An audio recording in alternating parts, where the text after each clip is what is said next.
يا ما ضحكت بدنيتي ضحكة افراح، ويا ما بكيت من الفرح بعد الأحزان، يا ما درف دمعي على خدي نضاح، يا ما نشاف لحظة على كف الأوجان. عيني جفاه النوم أيامي وانزاح، بتت سهيرة تنشد أحوال إنسان غالي نوره في قلبي صباح، نبض يحرك خافقي ودم شريان، في ليلة عشنا بها هم وتراح، بنيتي فيها الألم بات سكان. اشعاع بالدنيا كما الصبح والضاح، عن الظروف تلفها الشدة الوان، غطت براءة حزنها تعب وصياح، على سرير فاقد حب وتحنان. غطت براءة حسنها أتعاب وصياح، على سرير فاقد حب وتحنان، صارت كما وردة نفحها غبرة رياح، وارتدينا ربي جل عنها مكان، بدعوة صادقة بسجدة والحاح. إن الحمد لله نحمده ونستعينه ونستغفره ونؤمن به ونتوكل عليه، ونعوذ بالله من شرور أنفسنا ومن سيئات أعمالنا، من يهده الله فلا مضل له ومن يضلل فلا هادي له. أشهد أن لا إله إلا الله وحده لا شريك له، وأشهد أن محمدا عبده ورسوله. أما بعد، اللهم صل على محمد وعلى آل محمد كما صليت على إبراهيم وعلى آل إبراهيم إنك حميد مجيد. اللهم بارك على محمد وعلى آل محمد كما باركت على إبراهيم وعلى آل إبراهيم إنك حميد مجيد.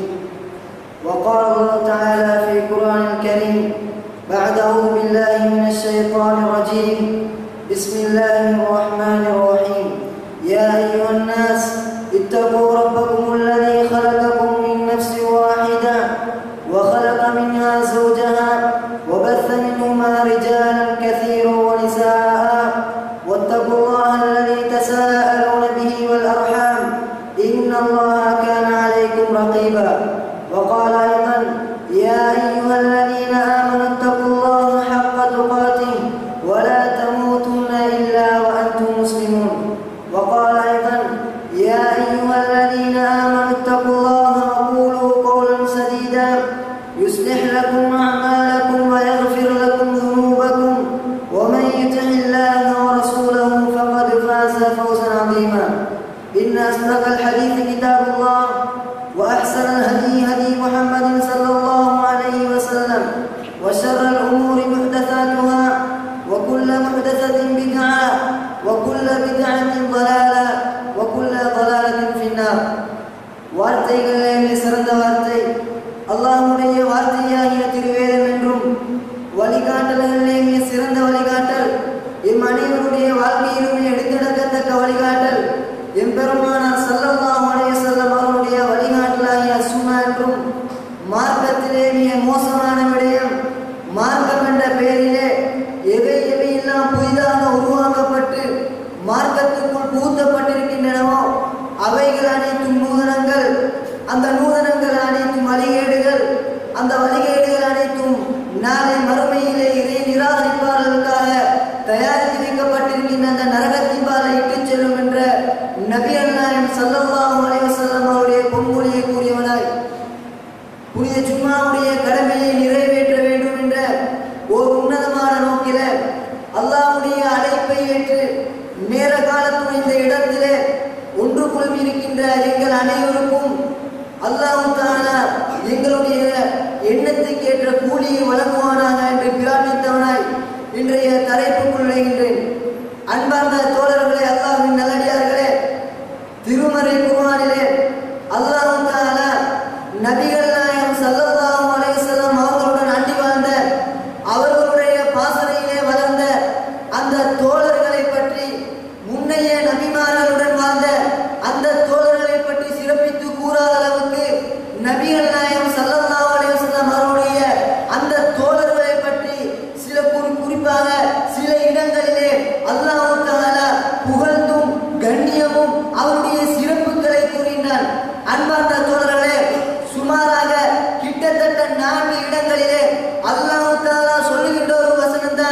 ரலியல்லாஹு அன்ஹும் வரது அன்ஹு, அல்லாஹ் தஆலா அவர்களை பொருந்திக் கொண்டு விட்டார்கள், அவர்களும் அல்லாஹ்வை பொருந்திக் கொண்டு விட்டார்கள் என்று அல்லாஹ் தஆலா திருமறையிலே சொல்லி காட்டுகின்றான். அன்பார்ந்த தோழர்களே, 7 வானங்களுக்கு அப்பால் இருந்து இந்த உலகத்திலே வாழக்கூடிய ஒரு சமுதாயத்தை பார்த்து அல்லாஹ் தஆலா நற்சான்றிதழ் வழங்குகின்றார் என்று சொன்னால், அந்த தோழர்கள் அல்லாஹ் இப்படி அவர்களுக்கு நற்சான்றிதழ் வழங்குவதற்காக அந்த தோழர்கள் இந்த உலகத்திலே செய்த புண்ணியம் என்ன, அவர்களுடைய சிறப்புகள் என்ன என்று பார்க்கின்ற வேளையிலே திருமறை குர்ஆனும் நபிகள் நாயகம் ஸல்லல்லாஹு அலைஹி வஸல்லம் அவருடைய பொன்மொழியும் எங்களுக்கு ஏகப்பட்ட சிறப்புகளை கூறிக்கொண்டிருக்கின்றதை நாங்கள் பார்க்கின்றோம். அன்பார்ந்த தோழர்களே, முன்னைய சமுதாயத்திலே வாழ்ந்த அந்த நபிமார்களுடைய தோழர்களை பற்றி சிறப்பித்து கூறாத அளவுக்கு அல்லாஹ் தஆலா சூரா ஃபத்ஹிலே 29வது வசனத்திலே கூறுகின்றான், முஹம்மது ரசூலுல்லாஹ், முஹம்மத் ஸல்லல்லாஹு அலைஹி வஸல்லம் அவர் அல்லாஹ்வுடைய தூதர். அதே போன்று வல்லதீன மஅஹு, அவர்களுடன் இருந்தாரே அந்த தோழர்கள், அவர்கள் எப்படியாப்பட்டவர்கள் சொன்னால் அஷித்தாஉ அலல் குஃபார், காஃபிர்கள் மீது இஸ்லாத்துக்கு எதிராக வரக்கூடிய, இஸ்லாத்தை அழிக்க வேண்டும் என்று வரக்கூடிய, இஸ்லாத்துக்கு எதிராக போர்க்குடி தூக்கி கொண்டு வரக்கூடிய அந்த முஸ்லிம்களுடன் அவர்கள் கடுமையாக இருப்பார்கள், அவர்கள் மீது கோபம் கொள்ளக்கூடியவர்களாக இருப்பார்கள் மார்க்கம் என்ற ஒன்றிற்காக. அதே போன்று வல்லதீன மஅஹு அஷித்தாஉ அலல் குஃபாரி ருஹமாஉ பைனஹும், அவர்களுக்கு மத்தியிலே அந்த தோழர்களுக்கு மத்தியிலே மிகவும் இரக்கமானவர்களாகவும் மிகவும் கண்ணியமானவர்களாகவும் உதவி ஒத்தாசை புரியக்கூடியவர்களாகவும் அவர்கள் இருந்தார்கள். அதே போன்று அல்லாஹ் தஆலா அவர்களை பற்றி மேலும் சொல்கின்ற பொழுது ருஹமாஉ பைனஹும் தராஹும் ருக்அன் சுஜ்ஜத யப்தகுன ஃபضلا மின் அல்லாஹ், அல்லாஹ்வுடைய அந்த சிறப்புகளை, அல்லாஹ்வுடைய அந்த பொருத்தத்தை வேண்டியவர்களாக அவர்களை நீங்கள் சுஜூது செய்யக்கூடியவர்களாகவும் ருக்கு செய்யக்கூடியவர்களாகவும் நீங்கள் காண்பீர்கள் என்று அல்லாஹ் தஆலா திருமறையிலே இந்த தோழர்களை பற்றி சிறப்பித்து கூறுகின்றான். அன்பார்ந்த தோழர்களே, பொதுவாக அல்லாஹ் தஆலா இந்த தோழர்களை இவ்வாறு சிறப்பித்து கூறுவதற்கு மிக முக்கியமான காரணம் என்னன்னு சொன்னால், இந்த உலகத்திலே இந்த மார்க்கத்தை, இஸ்லாமிய மார்க்கத்தை முழு உலகத்திற்கும் பரப்ப வேண்டும், முழு உலகத்திலும் இருக்கக்கூடிய அனைத்து மக்களுக்கும் இந்த மார்க்கத்தை எத்தி வைக்க வேண்டும், அல்லாஹ்வின் அனைவரையும் அழைக்க வேண்டும் என்பதற்காக இந்த மார்க்கத்தை பரப்பதற்கு மிகவும் தகுதியான ஒரு கூட்டத்தினராக, ஒரு சமுதாயமாக அல்லாஹ் தஆலா இந்த சஹாபா சமுதாயத்தை, இந்த நபி தோழர்களை அல்லாஹ் தஆலா தேர்வு செய்திருக்கின்றான்.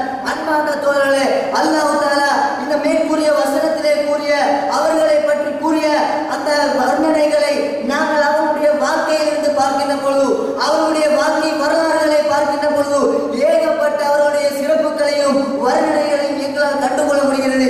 அன்பார்ந்த தோழர்களே, ஹிஜ்ரி 2ஆம் வருடம் பத்ருடைய யுத்தம் நடக்கின்றது. பத்ரு யுத்த களத்தை நாங்கள் எடுத்து பார்க்கின்ற வேளையிலே அல்லாஹ் தஆலா எவ்வாறு சொன்னானோ, காஃபிர்களுடன் அவர்கள் கடுமையாக இருப்பார்கள், காஃபிர்களுடன் மார்க்கம் என்ற ஒன்றிற்காக அவர்கள் கடுமையாக கோபம் கொள்ளக்கூடியவர்களாக இருப்பார்கள் என்று அல்லாஹ் தஆலா சொன்னானா இல்லையா? அந்த வர்ணனையை எங்களுக்கு இந்த பத்ரு யுத்தத்தில் எங்களால் காண முடிகின்றது.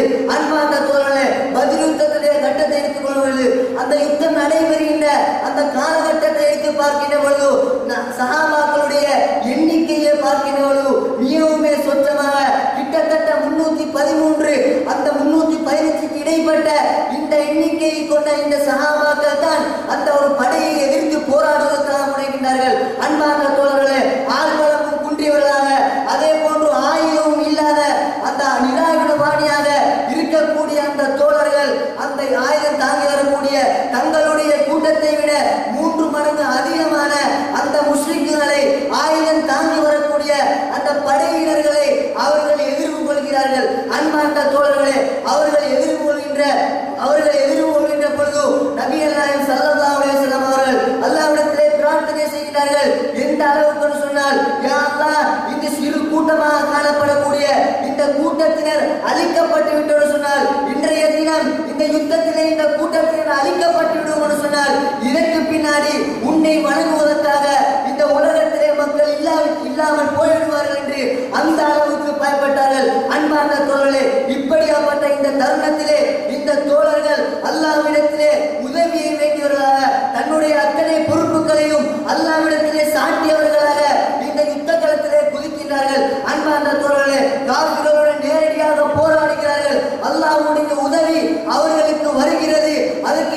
வெற்றி கம்பத்தை ஏந்தியவர்களாக மதீனாவை நோக்கி திரும்பி வருகின்றார்கள். அன்பார்ந்த தோழர்களே, இந்த யுத்தத்திலிருந்து நாங்கள் பெறக்கூடிய படிப்பினை என்று சொன்னால், மார்க்கம் என்று வருகின்ற பொழுது, அல்லாஹ் என்று வருகின்ற பொழுது, அல்லாஹ்வுடைய தூதர் என்று வருகின்ற பொழுது, எதை தியாகம் செய்தாலும் என்னுடைய உயிரை அர்ப்பணித்தாவது இரத்தத்தை ஓட்டியாவது இந்த மார்க்கத்தை பாதுகாக்க வேண்டும் என்ற ஒரு கோஷத்திலே இருந்தார்கள் அந்த தோழர்கள். அன்பார்ந்த தோழர்களே, இஸ்லாத்தை வளர்ப்பதற்காக தன்னுடைய இரத்தங்களை நீராக ஊற்றி வளர்த்தார்கள். அதே போன்று நபிகள் நாயகம் ஸல்லல்லாஹு அலைஹி வஸல்லம் அவர்கள் இந்த தோழர்களை சிறப்பித்து கூறின பொழுது, தோழர்களுக்கு கொடுக்கப்பட்ட மிகப்பெரிய ஒரு சிறப்பித்தல் ஒன்றாக நபிகள் நாயகம் ஸல்லல்லாஹு அலைஹி வஸல்லம் அவர்கள் ஒரு ஹதீஸிலே சொல்கிறார்கள், லா தசுப்பு அஸ்ஹாபி, என்னுடைய இந்த தோழர்களை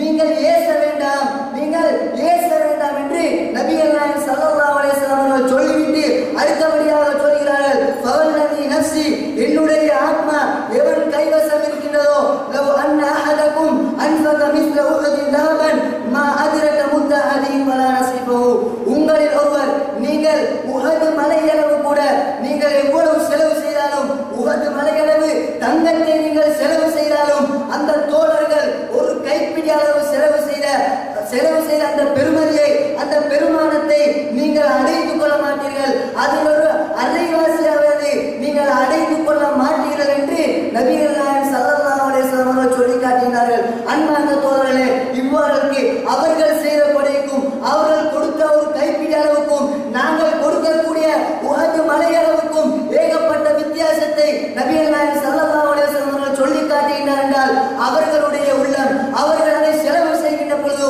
அவர்களுடைய உள்ளம் எவ்வாறு காணப்பட்டது. அன்பார்ந்த தோழர்களே, அல்லாஹ்வுக்காக மிகவும் தூய்மையான உள்ளத்தோடு அவர்கள் கொடுத்தார்கள். எனவே அவர்களுடைய அந்த நிலைமையில், அவர்கள் இருந்த நிலைமையில் அவர்கள் செலவழித்த அந்த செலவுகளை எல்லாம் நாங்கள் செலவழிக்கின்ற பொழுது, தற்காலத்திலே இருந்தவர்களை கொடுக்கக்கூடிய நாங்கள் செலவழிக்கின்ற வேளையிலே அதனுடைய கைப்பிடியை கூட எங்களால் அடைந்து கொள்ள முடியாது என்று நபிகள் நாயகம் ஸல்லல்லாஹு அலைஹி வஸல்லம் சொல்லி காட்டுகிறார்கள். அன்பார்ந்த தோழர்களே, அவர்கள் இந்த செலவழிக்கின்ற விடயத்திலே, மற்றவர்களுக்கு கொடுக்கின்ற விடயத்திலே, மற்றவர்களுக்கு உதவி செய்கின்ற விடயத்திலே எப்படி காணப்பட்டார்கள் சொன்னால், தன்னுடைய தேவையை விட மற்றவர்களுடைய தேவையை முற்படுத்தக்கூடியவர்களாக இருந்தார்கள். இதை எங்களுக்கு திருக்குர்ஆன் சொல்லிக் கொண்டிருக்கின்றதை நாங்கள் பார்க்கின்றோம். அன்பார்ந்த தோழர்களே, ஒரு நாள் தினம் நபிகள் நாயகம் ஸல்லல்லாஹு அலைஹி வஸல்லம் அவர்கள் மஜ்லிஸிலே உட்கார்ந்து கொண்டிருக்கிறார்கள். அந்த நேரத்திலே ஒரு தோழர் வருகிறார், யா ரசூலல்லாஹ், எனக்கு களைப்பாக இருக்கிறது, அதே போன்று பசியாக இருக்கின்றது என்று நபிகள் நாயகம் ஸல்லல்லாஹு அலைஹி வஸல்லம் அவர்கள் முறைப்பாடு செய்கிறார்கள்.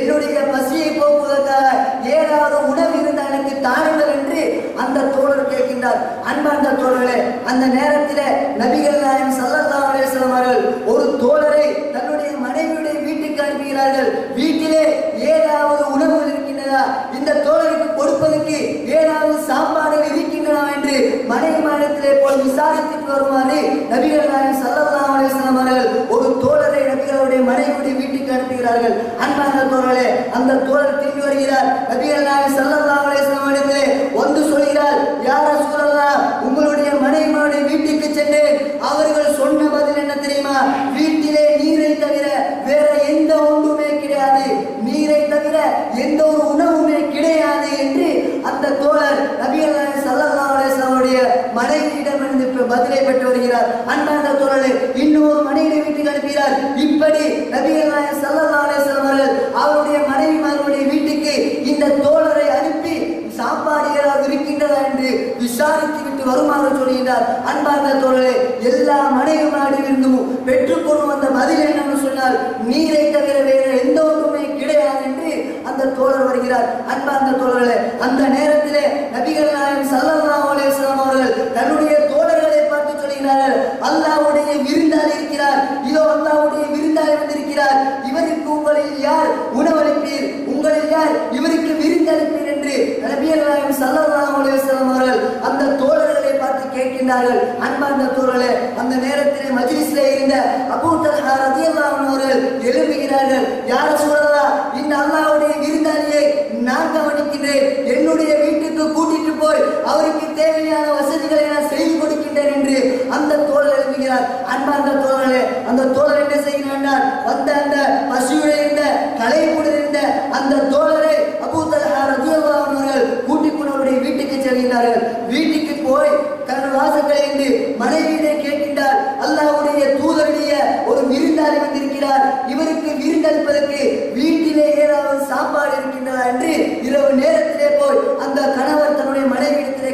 சொல்லுகின்றார். அன்பார்ந்த தோழர்களே, அந்த மனைவி சொல்லுகின்றார், தியாகத்தை பாருங்கள். அந்த மனைவி சொல்லுகின்றார், வீட்டிலே பிள்ளைகளுடைய சாப்பாட்டை தவிர, பிள்ளைகளுடைய இரவு சாப்பாட்டை தவிர வேற எந்த ஒன்றுமே கிடையாது என்று அந்த மனைவி சொல்கிறார். அந்த நேரத்திலே அபூ தல்ஹா ரலியல்லாஹு அன்ஹு சொல்கிறார்கள், பிள்ளைகளை நீங்கள் எப்படியாவது ஏதாவது காரணத்தை காட்டியாவது பிள்ளைகளை நீங்கள் தூங்க விடுங்கள். பிள்ளைகளுக்கு ஏதாவது காரணத்தை சொல்லி அவர்களை நீங்கள் தூங்க விடுங்கள். தூங்க விட்டதுக்கு பின்னாடி அந்த பிள்ளையுடைய சாப்பாட்டை எடுத்து இந்த விருந்தாளிக்காக வையுங்கள். அந்த நேரத்திலே விருந்தாளிக்காக வைக்கின்ற பொழுது நீங்கள் விளக்கை சரி செய்வது போன்று அந்த விளக்கை நீங்கள் அணைத்து விடுங்கள். அதற்கு பின்னாடி நாங்கள் சாப்பிடுவோடு செய்கிறே செய்வோம். அந்த விருந்தாளி வயிறார பசியார உண்டு விட்டு செல்லட்டும் என்று அந்த தோழர் சொல்கிறார். அபூ தல்ஹா ரலியல்லாஹு அன்ஹு தன்னுடைய மனைவியை பார்த்து சொல்கிறார். அன்பார்ந்த தோழர்களே, அதே போன்று அவருடைய மனைவி அபூ தல்ஹா ரலியல்லாஹு அன்ஹுடைய மனைவி தன்னுடைய பிள்ளைகளை ஏதோ ஒரு காரணத்தை சொல்லி பிள்ளைகளை தூங்க விடுகின்றார்கள். அதற்கு பின்னாடி அந்த சாப்பாட்டை எடுத்து வந்த விருந்தாளிக்காக வைக்கிறார். அன்பார்ந்த தோழர்களே, அபூ தல்ஹா ரலியல்லாஹு அன்ஹு அவர்களும் அந்த வந்த விருந்தாளியும் உட்கார்ந்து சாப்பிட உட்கார்ந்த உடனே தன்னுடைய மனைவி என்ன செய்கிறார் என்றால், போய் விளக்கை சரி செய்வது போன்று அந்த விளக்கை அணைத்து விடுகிறார்கள். இருட்டாக இருக்கின்றது. அந்த நேரத்திலே அபூ தல்ஹா ரலியல்லாஹு அன்ஹு அவர்கள் இந்த தோழருடன் உட்கார்ந்து இருந்த அந்த சாப்பாட்டை அந்த தோழருக்கு கொடுத்துவிட்டு தான் செய்கிறை செய்தார்கள்.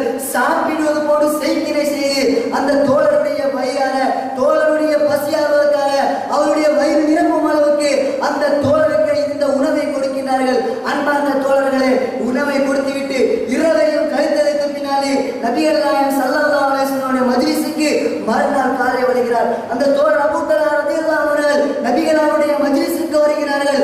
அந்த நேரத்திலே வருகின்ற பொழுது நபிகள் நாயகம் ஸல்லல்லாஹு அலைஹி வஸல்லம் அவர்கள் அந்த தோழரை பார்த்து சொல்லின வார்த்தையை பாருங்கள் தோழர்களே. அபூ தல்ஹா ரலியல்லாஹு அன்ஹு பார்த்து சொல்கிறார்கள், அஜபல்லாஹு மின் ஃபஅலிகுமா அவ் தஹிகல்லாஹு மின் ஃபஅலிகுமா. இரண்டு மாறி வருகின்றது. அன்பார்ந்த தோழர்களே, நபிகள் நாயகம் ஸல்லல்லாஹு அலைஹி வஸல்லம் அவர்கள் சொல்கிறார்கள், நேற்று இரவு நீங்களும் உங்களுடைய மனைவியும் நடந்து கொண்ட இந்த விருந்தாளுடைய விடயத்திலே நடந்து கொண்ட விடயத்தை பற்றி அல்லாஹ் தஆலா ஆச்சரியப்பட்டிருக்கிறார், அல்லது அல்லாஹ் தஆலா சிரித்தான் என்று நபிகள் நாயகம் ஸல்லல்லாஹு அலைஹி வஸல்லம் அவர்கள் அந்த தோழரை பார்த்து சொல்கிறார்கள். அன்பார்ந்த தோழர்களே, சூரா ஹஸ்ரிலே உங்களுக்கு பார்க்க முடியும், குர்ஆன் வசனத்தை பார்க்க முடியும். வயுசிரூன அலா அன்ஃபுஸிஹிம் வலவ் கான பிஹிம் ஹஸாஸா. அவருடைய தேவை இருந்தாலும், அவர்களுக்கு எவ்வளவு தேவை இருந்தாலும் அவர்களை விட மற்றவர்களை முற்படுத்தக்கூடியவர்களாக இந்த தோழர்கள் காணப்பட்டார்கள் என்று அல்லாஹ் தஆலா திருமறையிலே சொல்லி காட்டுகின்றார். அன்பார்ந்த தோழர்களே, அதே போன்று எங்களுடைய நிலைமையை எடுத்து பாருங்கள். இப்படியாப்பட்ட காலகட்டத்திலே எங்களுடைய நிலைமையை எடுத்து பாருங்கள். எங்களிடம் ஒருவர் இருக்கின்ற பொழுது அதை இன்னொருவர் தேவை கண்டுவிட்டோம் சொன்னால் அதை கொடுக்கின்ற பொழுது எங்களுடைய மனநிலை எவ்வாறு காணப்படுகின்றது? அன்பார்ந்த தோழர்களே, ஆதமுடைய மக்களை பற்றி நபிகள் நாயகம் ஸல்லல்லாஹு அலைஹி வஸல்லம் அவர்கள் சொன்னார்கள், தான் தங்கமலை இரண்டு தங்கத்திலான பள்ளத்தாக்குகள் கொடுக்கப்பட்டாலும் மூன்றாவதையும் தேடக்கூடியவராக இந்த ஆதமுடைய மக்கள் காணப்படுகிறார் என்று நபிகள் நாயகம் ஸல்லல்லாஹு அலைஹி வஸல்லம் அவர்கள் சொல்லி காட்டுகிறார்கள். அன்பார்ந்த தோழர்களே, சஹாபாக்களுடைய இதற்கால் அல்லாஹ் தஆலா இவர்களை பொருந்திக் கொண்டார்கள். எல்லா விடயத்திலும் இஸ்லாம் என்று வருகின்ற பொழுது, தன்னுடைய தோழர்கள் என்று வருகின்ற பொழுது, முஃமின்கள் என்று வருகின்ற பொழுது, அல்லாஹ்வுடைய தூதர் என்று வருகின்ற பொழுது எதை வேண்டுமானாலும் தியாகம் செய்வதற்காக தன்னுடைய உயிராக இருந்தாலும், தன்னுடைய இரத்தங்களாக இருந்தாலும், தன்னுடைய சொத்துக்களாக இருந்தாலும், அதே போன்று குடும்பமாக இருந்தாலும், தன்னுடைய ஊரை விட்டு நாங்கள் நகர வேண்டும் என்றிருந்தால் அதற்கும் தயாராக அந்த தோழர்கள் இருந்தார்கள். அதற்காக அல்லாஹ் தஆலா அவர்களுக்கு கொடுத்த நற்சான்றிதழ் ரலியல்லாஹு அன்ஹு மரதுவான். அவர்களை அல்லாஹ் தஆலா பொருந்திக் கொண்டு விட்டார், அவர்களும் அல்லாஹ்வை பொருந்திக் கொண்டு விட்டார் என்று அல்லாஹ் தஆலா இதற்கு நற்சான்றிதழ் வழங்குகின்றதை நாங்கள் பார்க்கின்றோம். அன்பார்ந்த தோழர்களே, அதே போன்று ஒரு திருமறை வசனம் இறங்குகின்றது, லன் தனாலுல் பிர்ர ஹத்தா துன்ஃபிகு மிம்மா துஹிப்பூன் என்று சொல்லக்கூடிய அந்த வசனம் இறங்குகின்றது. அபூ தல்ஹா ரலியல்லாஹு அன்ஹு அவர்கள் மிகப்பெரிய செல்வந்தர், மிகப்பெரிய தோட்டத்துக்கு சொந்தக்காரர். அவருக்கு கேள்விப்படுகின்றது, இப்படி ஒரு வசனத்தை அல்லாஹ் தஆலா இறக்கியிருக்கின்றார், லன் தனாலுல் பிர்ர ஹத்தா துன்ஃபிகு மிம்மா துஹிப்பூன். நீங்கள் விரும்புகின்றவற்றை செலவழிக்காத வரைக்கும் நீங்கள் நலவை பெற்றுக்கொள்ள மாட்டீர்கள் என்ற அந்த வசனம் இறங்கியுடனே அபூ தல்ஹா ரலியல்லாஹு அன்ஹு அவர்களுக்கு கேள்விப்படுகின்றது. அந்த தோழரோடு வருகிறார், யா ரசூலல்லாஹ், அல்லாஹ் தஆலா இப்படி ஒரு வசனத்தை இறக்கியிருக்கின்றானே என்று லன் தனாலுல் பிர்ர ஹத்தா துன்ஃபிகு மிம்மா துஹிப்பூன் என்ற வசனத்தை ஓதி காட்டி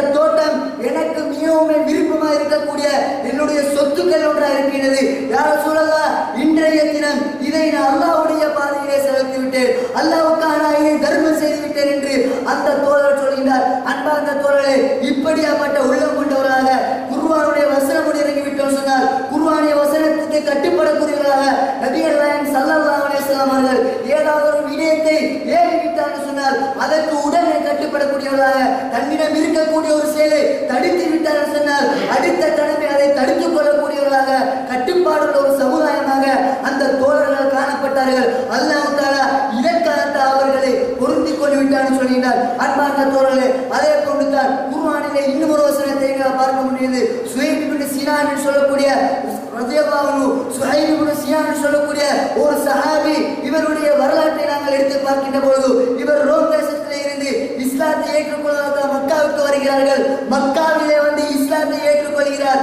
இஸ்லாத்தை ஏற்றதற்கு பின்னாடி தன்னால் முடியுமான அளவு அவர் அந்த மக்காவிலே சம்பாதிக்கிறார், சொத்துக்களை சேகரிக்கிறார். அவர் மக்காவிலே ஒரு செல்வந்தனாக மாறுகிறார். அன்பார்ந்த தோழர்களே, இப்படியாப்பட்ட நிலைமையிலே இருக்கக்கூடிய அந்த நேரத்தில் நபிகள் நாயகம் ஸல்லல்லாஹு அலைஹி வஸல்லம் அவர்கள் கட்டளை பிறப்பிக்கிறார்கள். மக்காவை விட்டு மதீனாவுக்கு ஹிஜ்ரத் செய்ய வேண்டும் என்று கட்டளை பிறப்பிக்கிறார்கள். அதற்கு பின்னாடி சஹாபாக்கள் அனைவருமே மக்காவை விட்டு ஹிஜ்ரத் செய்ய மதீனாவுக்கு ஹிஜ்ரத் செய்கின்றார்கள். அதற்கு சுஹைப் இப்னு சினான் ரலியல்லாஹு அன்ஹு அவர்கள் ஏதோ ஒரு காரணமாக அவர் கொஞ்சம் தாமதமாகிறார். அன்பார்ந்த தோழர்களே, ஏனைய சஹாபாக்கள் மக்காவை விட்டு வெளியேறி சென்று விடுகின்றார்கள். நபிகள் நாயகம் ஸல்லல்லாஹு அலைஹி வஸல்லம் அவர்களும் மக்காவை விட்டு மதீனாவுக்கு சென்று விடுகின்றார்கள். சுஹைப் இப்னு சினான் ரலியல்லாஹு அன்ஹு அவர்கள் மாத்திரம் அவர் மக்காவிலே இருக்கின்றார்கள். அன்பார்ந்த தோழர்களே, இவரும் நபிகளாரை போய் அடைய வேண்டும், மதீனாவுக்கு போய் தஞ்சம் பூண வேண்டும், நபிகள் அவருடைய கட்டளை எங்களுக்கு சொல்லப்பட்டு விட்டது, அதற்கு பின்னால் மறுத்தரம் நாம் கட்டுப்பட வேண்டும் என்பதற்காக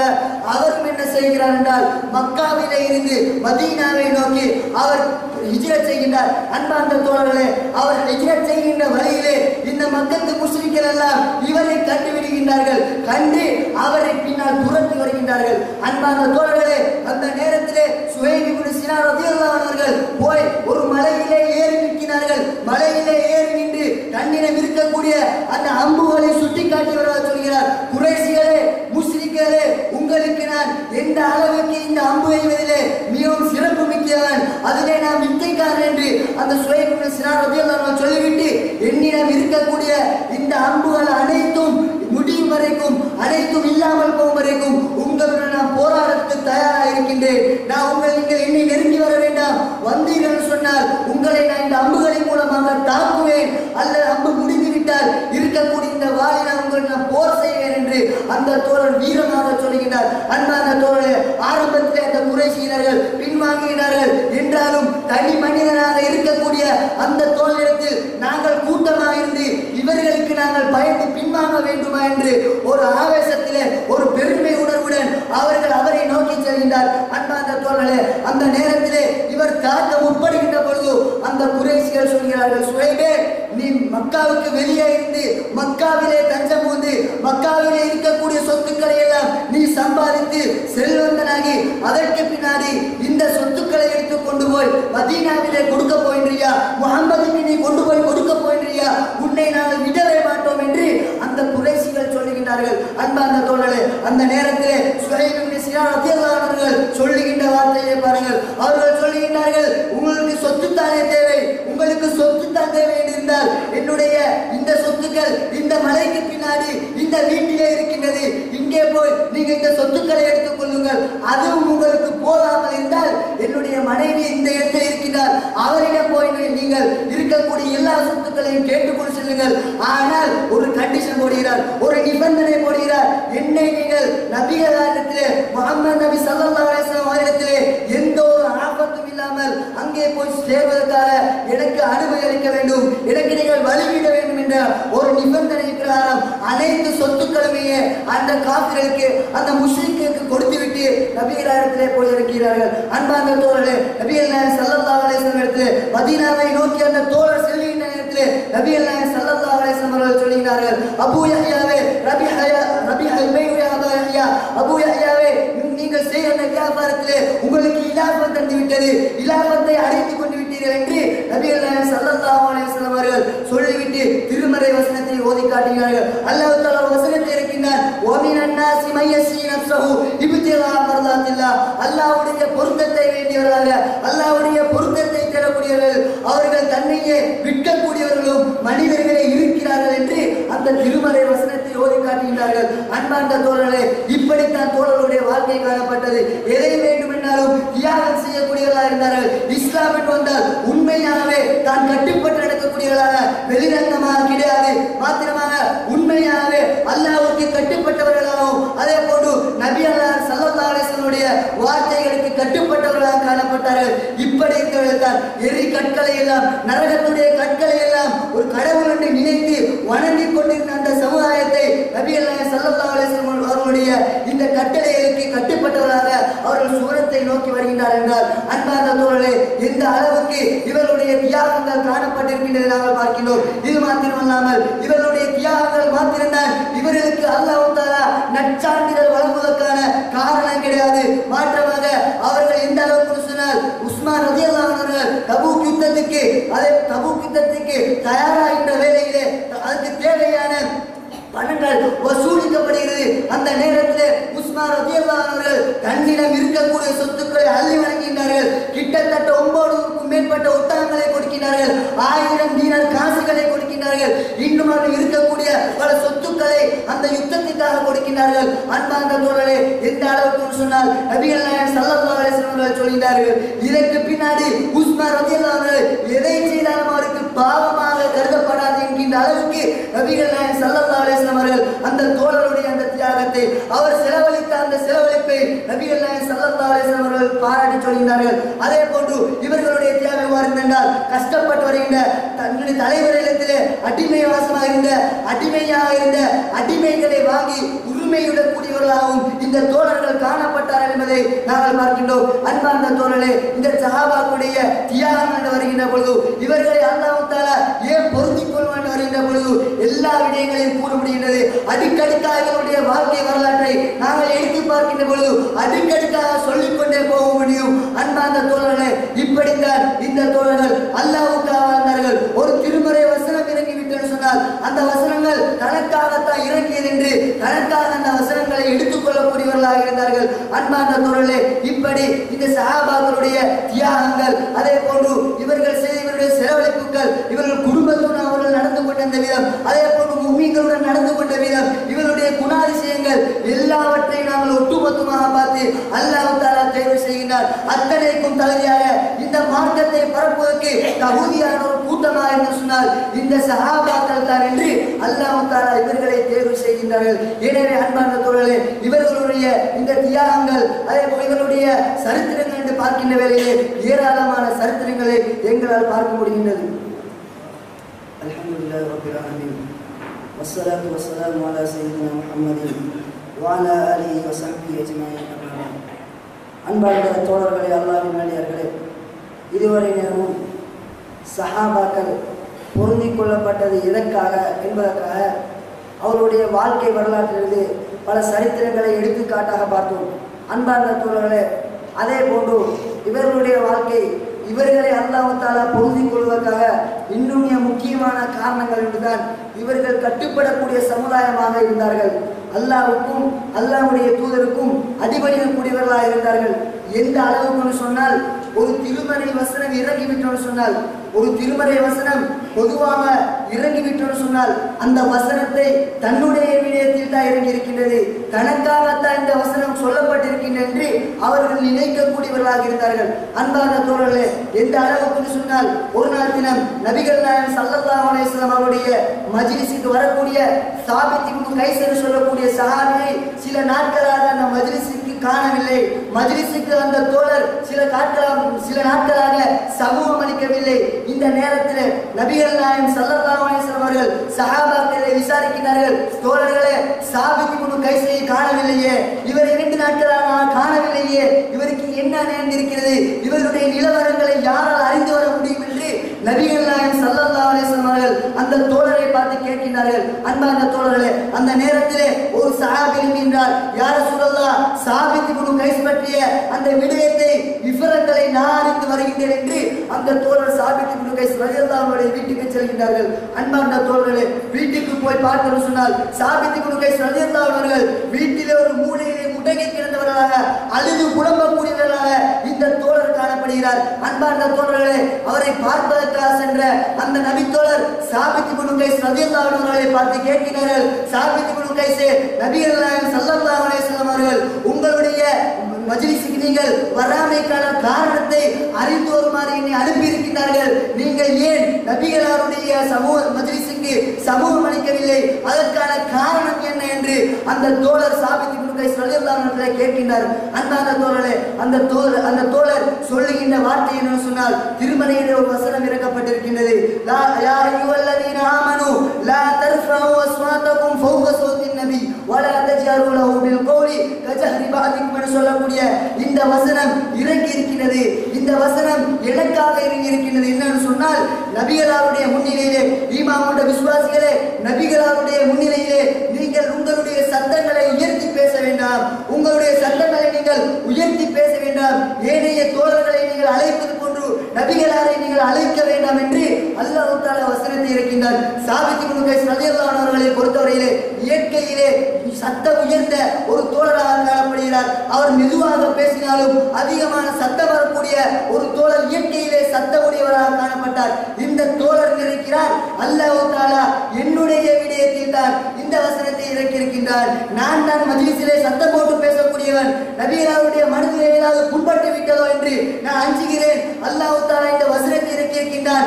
என்னுடைய அமல்கள் எல்லாம் அழிந்து விட்டது, நான் நரகவாதியாகிவிட்டேன் என்று அந்த தோழர் வீட்டு மூலையிலே முடங்கி அழுது புலம்பிக் கொண்டிருக்கின்றார். அன்பார்ந்த தோழர்களே, அந்த நேரத்திலே அந்த தோழர் அவரை பார்க்க சென்ற அந்த தோழர் நபிகளாரிடத்திலே வந்து விவரத்தை சொல்கிறார். யா ரசூலல்லாஹ், இந்த யா அய்யுஹல்லதீன ஆமனு லா தர்ஃபஉ அஸ்வாதகும் என்ற சொல்லக்கூடிய இந்த வசனம் இருக்கின்றது.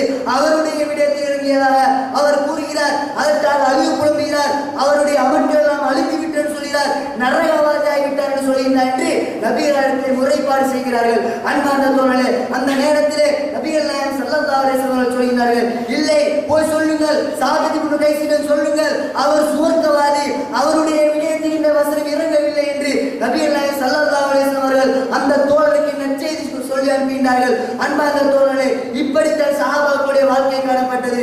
எந்த ஒரு வசனம் இறங்கினாலும் அதை தனக்காக எடுத்துக்கொண்டார்கள். தன்னை பற்றி தான் சொல்கின்றது, தன்னிடம் இருக்கக்கூடிய ஒரு குறையை பற்றி தான் சொல்கின்றது.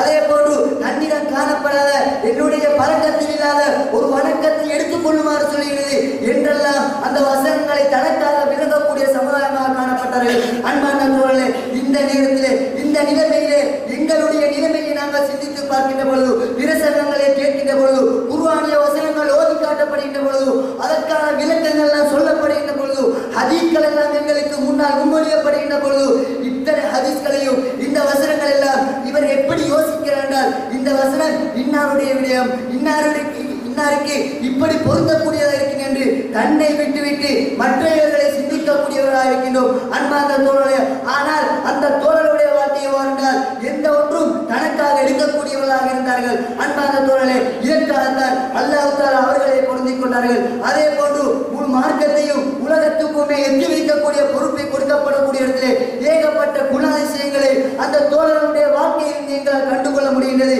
எந்த அளவுக்கு சொன்னால், அந்த தோழர்கள் எல்லா நிலைமையிலும், எல்லா கட்டத்திலும், தன்னுடைய உயிர் போகின்ற கட்டத்திலும், கழுத்து வெட்டப்பட போகின்ற அந்த கட்டத்திலும் உண்மையை பேசக்கூடியவர்களாக இருந்தார்கள். எதற்கும் உண்மையை பேசக்கூடியவர்களாக இருந்தார்கள். பொய்யை விட்டும் புறந்தள்ளியவர்களாக இருந்தார்கள். அன்பார்ந்த தோழர்களே, சஹாபாக்களுடைய வாழ்க்கையை நாங்கள் பார்க்கின்ற பொழுது, குற்றங்கள் அவர்கள் செய்த எந்த ஒரு குற்றமாக இருந்தாலும் நபிகளிடத்திலே வந்து ஒப்புக்கொள்வார்கள். அல்லாஹ்வுடைய தண்டனையை பயந்தார்கள். அல்லாஹ்வுடைய தண்டனையை பயந்தவர்களாக இந்த உலகத்திலே நான் எப்படி இருந்தாலும், என்னை மக்கள் என்ன சொன்னாலும், என்னை எந்த கண்ணியால் பார்த்தாலும் பிரச்சனை கிடையாது, அல்லாஹ்விடத்திலே நான் தப்ப வேண்டும் என்ற ஒன்றிற்காக, அல்லாஹ்வுடைய தண்டனையை பயந்தொன்றிற்காக அவர்கள் நபிகளிடத்திலே வந்து குற்றங்களை ஒப்புக்கொள்வார்கள். அன்பார்ந்த தோழர்களே, உண்மையை தான் சொல்வார்கள். மாயிஸ் ரலியல்லாஹு அன்ஹுடைய சம்பவம் எடுத்து பார்த்தாலும், ஜினா செய்து விபச்சாரம் செய்துவிட்டு நபிகளிடத்திலே வந்து சொல்கிறார், யா ரசூலல்லாஹ், நான் விபச்சாரம் செய்துவிட்டேன், விட்டேன், அதற்கான அந்த குற்ற பரிகாரத்தை நீங்கள் எனக்கு தந்து விடுங்கள், நீங்கள் எனக்கு கல்லெடுத்து கொண்டு விடுங்கள் என்று அந்த தோழர் நபிகளிடத்தை வந்து கெஞ்சி கேட்கிறார்கள். அன்பார்ந்த தோழர்களே, இப்படி தங்களுடைய வாழ்க்கை காணப்பட்டது. அதே போன்று தபூக் யுத்தத்துக்கு போகாமல் பின்வாங்கிய 3 சஹாபாக்களுடைய நிலைமையை நாங்கள் எடுத்து பார்த்தாலும் அவர்கள் யுத்தத்துக்கு ஏதோ ஒரு காரணத்துக்காக, அவருடைய விளைச்சல் காரணத்துக்காக அவர்கள் பின்வாங்குகின்றார்கள். அவர்கள் அந்த யுத்தத்துக்கு செல்லாமல் பின்வாங்குகின்றார்கள். ஏனென்று சொன்னால் வெயில் காலங்களிலே மிக நீண்ட தூரம் பிரயாணம் செய்ய வேண்டிய அந்த யுத்தத்துக்கு செல்லாமல் பின்வாங்குகின்றார்கள். ஒவ்வொரு தோழர்களும் நபிகள் நாயகம் ஸல்லல்லாஹு அலைஹி வஸல்லம் அவர்கள் யுத்தத்தை முடித்துவிட்டு மதீனாவுக்கு வந்ததுக்கு பின்னாடி ஒவ்வொருவரும் போய் பின்வாங்கிய அனைவரும் போய் நபிகளிடத்திலே காரணம் சொல்கிறார்கள். யா ரசூலல்லாஹ், இந்த காரணத்துக்காக எனக்கு யுத்தத்துக்கு வர முடியாமல் போய்விட்டது என்று இப்படி ஒவ்வொருவரும் காரணங்களை சொல்கிறார்கள். அன்பார்ந்த தோழர்களே, முனாஃபிக்குகள் பொய்க்கார நொண்டி காரணங்களை எல்லாம் கூறி அவர்கள் நபிகளுடைய தண்டனையை விட்டும் அல்லாஹ்வுடைய தண்டனை விட்டும் உலகத்திலே அவர்கள் தப்பித்து செல்கிறார்கள். ஆனால் இந்த தோழர்களுடைய உள்ளம் குறுகுறுக்கிறது.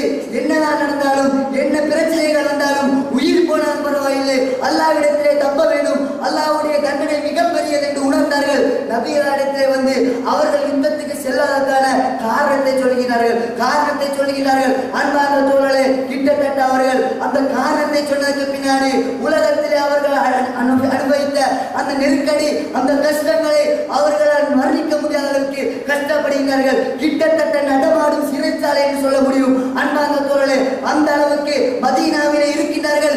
யாரும் அவர்களுடன் பேசுவது கிடையாது. தன்னுடைய மனைவி கூட அவர்களுடன் பேசுவது கிடையாது. 3 பேரும் மாத்திரம் அந்த மதீனாவை சுற்றி வருகிறார்கள். யாரும் அவருடைய முகம் பார்த்து பேசுவது கிடையாது. அல்லாஹ் தஆலா எப்பொழுது அவர்களை மன்னித்து வசனத்தை இறக்கின்றானோ அதற்கு பின்னாடி தான் அந்த தோழர்கள் அவருடன் பேசக்கூடியவர்களாக இருந்தார்கள். அன்பார்ந்த தோழர்களே, எந்த தருணம் வந்தாலும் உண்மையை சொல்லக்கூடியவர்களாக அந்த தோழர்கள் காணப்பட்டார்கள். இவர்களை தான் இந்த மார்க்கத்தை எத்தி வைக்கக்கூடிய, உலகத்துக்கும் மார்க்கத்தை பரப்பக்கூடிய அந்த பொறுப்பை அல்லாஹ் தஆலா இவர்களுடைய கையில் தான் கொடுத்தார். அன்பார்ந்த தோழர்களே, எங்களுடைய நிலவரங்களை எடுத்து பார்க்கின்ற பொழுது, நாங்கள் எங்களுடைய நிலவரங்களை எடுத்து பார்க்கின்ற பொழுது உலகத்திலே எதை செய்யாவது, என்னத்தை சொல்லியாவது, ஏதாவது நொண்டிக்காரத்தை சொல்லியாவது அல்லது தர்க்க ரீதியான சில வாதங்களை வைத்தாவது நாங்கள் ஒரு தவறை செய்துவிட்டோம் என்று சொன்னால் எங்களுடைய தவறை நாங்கள் மறைக்கக்கூடியவர்களாக, அதே போன்று பொய்யை வைத்து விளையாடக்கூடியவர்களாக நாங்கள் காணப்படுகின்றோம். ஆனால் அவர்கள் அவ்வாறு கிடையாது. அன்பார்ந்த தோழர்களே, கண் முன்னால் நடந்த உண்மையை கூட நேரடியாக பிரட்டி பொய்யாக சொல்லக்கூடிய ஒரு சமுதாயமாக நாங்கள் இன்று பார்த்துக் கொண்டிருக்கின்றோம். அன்பார்ந்த தோழர்களே, அதே போன்று அவர்கள் மற்றவர்களுடைய மான மரியாதைகளை பாதுகாத்தார்கள். அவர்களுடைய மான மரியாதைகளுக்கு மதிப்பளித்தார்கள். அவர்களுடைய குற்றங்களை மறைத்தார்கள். ஒன்றுடன் சகவாசம் கொண்டார்கள். அன்பார்ந்த தோழர்களே, எங்களுடைய நிலையை நாங்கள் எடுத்து பார்ப்போம் சொன்னால், குற்றம் குறை என்று ஏதாவது இடத்திலே கண்டுவிட்டோம் சொன்னால், ஒரு சிறு குறையாவது கண்டுவிட்டோம் சொன்னால் மக்கள் மத்தியிலே முழு உலகிற்குமே அம்பலப்படுத்தக்கூடிய ஒரு கூட்டத்தினராக இருக்கக்கூடியதை நாங்கள் பார்க்கின்றோம். அன்பார்ந்த தோழர்களே, இப்படித்தான் எங்களுடைய சமுதாயம் காணப்படுகின்றது. எனவே அன்பார்ந்த தோழர்களே, நபிகள் நாயகம் ஸல்லல்லாஹு அலைஹி வஸல்லம் அவருடைய தோழர்கள் எவ்வாறு காணப்பட்டார் சொன்னால், மார்க்கம் என்று வருகின்ற பொழுது அது குடும்பமாக இருந்தாலும், அது அவருடைய உயிராக இருந்தாலும், தன்னுடைய பிள்ளைகளாக இருந்தாலும், மனைவிகளாக இருந்தாலும் எதையும் விட்டுவிட்டு மார்க்கத்துக்காக தியாகம் செய்யக்கூடியவர்களாக இருந்தார்கள். அன்பார்ந்த தோழர்களே, எந்த அளவுக்கு கட்டுப்படக்கூடியவர்கள் என்றால், வாங்க சொல்லிவிட்டு சொன்னால் அடுத்த தனம் கடைகள் எல்லாம் மூடிவிட்டு பள்ளிக்கு ஆஜராகக்கூடிய சமுதாயமாக காணப்பட்டார்கள். எங்களுடைய சமுதாயத்தை எடுத்து பாருங்கள். வாங்க சொன்னாலும் சொல்லுகின்ற காரணம் என்னன்னு சொன்னால், இன்னும் ஒரு அரை மணி நேரத்திலே கடையை மூடத்தானே போகின்றோம், ஏன் நாங்கள் அவசரமாக செல்ல வேண்டும், இருந்து வியாபாரத்தை முடித்துவிட்டே செல்ல வேண்டும் என்றெல்லாம் நொண்டி காரணங்களை சொல்லக்கூடியவர்களை நாங்கள் பார்க்கின்றோம். அன்பார்ந்த தோழர்களே, அதே போன்று குடும்பத்தை பிரிந்து நடக்கின்றவர்களை பொறுத்தவரையிலே, குடும்பத்தை பிரிந்து நடந்தால் அல்லாஹ்வுடைய தண்டனை இப்படியெல்லாம் இருக்கின்ற என்று சொல்லப்பட்டும், அல்லாஹ்வுடைய வசனம் முன்வைக்கப்பட்டும், நபிகளுடைய பொன்மொழிகள் முன்வைக்கப்பட்டும் அவர்கள் என்ன செய்கின்றார்கள், தன்னுடைய சுயகோபம் பாதுகாக்கப்பட வேண்டும். நான் இவர்களிடம் போய் சேர்ந்து வந்தால் என்னுடைய மக்கள் எல்லாம் இப்படியெல்லாம் என்னை பற்றி பேசுவார்கள், அவர்கள் செகண்டாக நினைப்பார்கள் என்றெல்லாம் இவர்களுடைய உள்ளத்திலே வைத்து குர்ஆனிய வசனங்களை புறக்கணித்து அதை மறந்தவர்களாக தன்னுடைய சுயகௌரவங்களை உட்படுத்தக்கூடிய கூட்டத்தினராக இருக்கின்றோம். அன்பார்ந்த தோழர்களே, எனவே நபி தோழர்கள் அல்லாஹ் தஆலா இவர்களை மார்க்கத்தை எத்தி வைக்கக்கூடிய பொறுப்பை இவர்களுடைய கையிலே ஏன் கொடுத்தார் சொன்னால், அத்தனைக்கும் கட்டுப்படக்கூடியவர்களாக, அல்லாஹ்வுடைய தூதருக்கும் முழுமையாக கட்டுப்படக்கூடியவர்களாக, என்னென்ன விடயங்கள் எல்லாம் அல்லாஹ்வின் புறத்தில் ஏவல்களாக இருக்கின்றதோ அத்தனைகளை எடுத்து நடக்கக்கூடியவர்களாகவும், எவையெல்லாம் தவிர்த்து அத்தனையும் தன்னை விட்டு தூரமாக்கியவர்களாக இவர்கள் வாழ்ந்தார்கள். இறுதியாக ஒரு வசனத்தை கூறி முடித்துக் கொள்கிறேன். அன்பார்ந்த தோழர்களே, அல்லாஹ் தஆலா திருமறையிலே சூரா தாஹாவிலே 124வது வசனம் தொடக்கம் 126வது வசனம் வரைக்கும் ஒரு விடயத்தை சொல்கின்றார். என்னன்னு சொன்னால் ஒமன் அஅரத அன் திக்ரி ஃபஇன்ன லஹு மஈஷத்தன் தன்கா. யார் என்னுடைய இந்த வேதவர்களை எங்களுடைய இந்த ஞாபகத்தை யார் புறக்கணிக்கின்றாரோ அவருக்கு குர்ஆன் வசனம் ஒரு பிரசங்கமாக சொல்லப்பட்டிருக்கும். அதே போல் ஹதீஸுடைய விளக்கங்கள் எல்லாம் அவர்களுக்கு சொல்லப்பட்டிருக்கும். அவைகளை ஏற்றெடுக்க மறுக்கிறார்கள். காரணம் என்ன சொன்னால் அவர்கள் அந்த பயங்களை கேட்கிறார்கள். அதே போல் பத்திரிகைகளை வாசிக்கின்றார்கள், குர்ஆனின் விளக்கங்களை வாசிக்கின்றார்கள். அத்தனையும் வாசித்து விட்டதற்கு பின்னாடி அவைகளை மறந்து வாழ்கின்றார்கள். இப்படியாப்பட்டவருக்கு அல்லாஹ் தஆலா கொடுக்கக்கூடிய தண்டனையை பாருங்கள். ஒமன் அஅரத அன் திக்ரி ஃபஇன்ன லஹு மஈஷத்தன் தன்கா. என்னுடைய ஞாபகத்தை எல்லாம் எங்களுடைய இந்த வேதவர்கள் எல்லாம் யாரெல்லாம் புறக்கணிக்கின்றார்களோ அவருக்கு நெருக்கடியான வாழ்க்கை இருக்கின்றது என்று அல்லாஹ் தஆலா திருமறையிலே சொல்லி காட்டினார். அன்பான தோழர்களே, அது மாத்திரமல்லாமல் வனஷ்ரும் யௌமல் கியாமத்தி அமா, மறுமை நாளிலே அவர்களை நாங்கள் குருடர்களாக எழுப்புவோம் என்று அல்லாஹ் தஆலா சொல்கிறார். அதற்கு பின்னாடி குருடர்களாக எழுப்பப்பட்டதற்கு பின்னாடி அந்த மனிதர்கள் அல்லாஹ்விடத்திலே கேட்கிறார்கள், கால ரப்பி லிம ஹஸர்தனி அமா வகத் குன்து பஸீரா. இறைவா, நீ ஏன் எங்களை குருடர்களாக எழுப்பியிருக்கின்றாய்? நாங்கள் பார்க்கக்கூடியவர்களாக இருந்தோம், உலகத்திலே பார்க்கக்கூடியவர்களாக இருந்தோம், ஏன் இந்த இடத்திலே எங்களை குருடர்களாக எழுப்பியிருக்கின்றாய் என்று அல்லாஹ்விடத்திலே மனிதன் கேட்பான். அந்த நேரத்திலே அல்லாஹ் தஆலா சொல்கிறார், பாலகலாலே அதக்க ஆயாத்துனா ஃபனஸீதஹா வகஅலிகல் யௌம துன்ஸா. உன்னிடத்திலே என்னுடைய அத்தாட்சிகள், என்னுடைய வேதவரிகள் உனக்கு வந்திருந்தது, உனக்கு வந்து அடைந்தது, உனக்கு இப்படி எல்லாம் சொல்லி காட்டப்பட்டது, குர்ஆனுடைய விளக்கங்கள் சொல்லி காட்டப்பட்டது, ஹதீஸுடைய விளக்கங்கள் சொல்லி காட்டப்பட்டது. இதற்கு பின்னாடியும் நீ அவைகளை எல்லாம் மறந்து அதை புறக்கணித்து வாழ்ந்து விட்டாய், அதை மறந்து விட்டாய். அதே போன்று இன்றைய தினம் உன்னையும் மறக்கடிக்கப்பட்டு விட்டது என்று அல்லாஹ் தஆலா சொல்வானாம். அன்பார்ந்த தோழர்களே, இப்படியாப்பட்ட நிலைகளை விட்டும் நாங்கள் அனைவரும் பாதுகாப்பாக அந்த இப்படியான நிலையை விட்டும் அல்லாஹ் தஆலா எங்கள் அனைவரையும் பாதுகாத்து இம்மையிலும் மறுமையிலும் வெற்றி பெற்ற கூட்டத்தில் எங்கள் அனைவரையும் ஆக்கியல்வானாக. வாஹிரு தஅவானா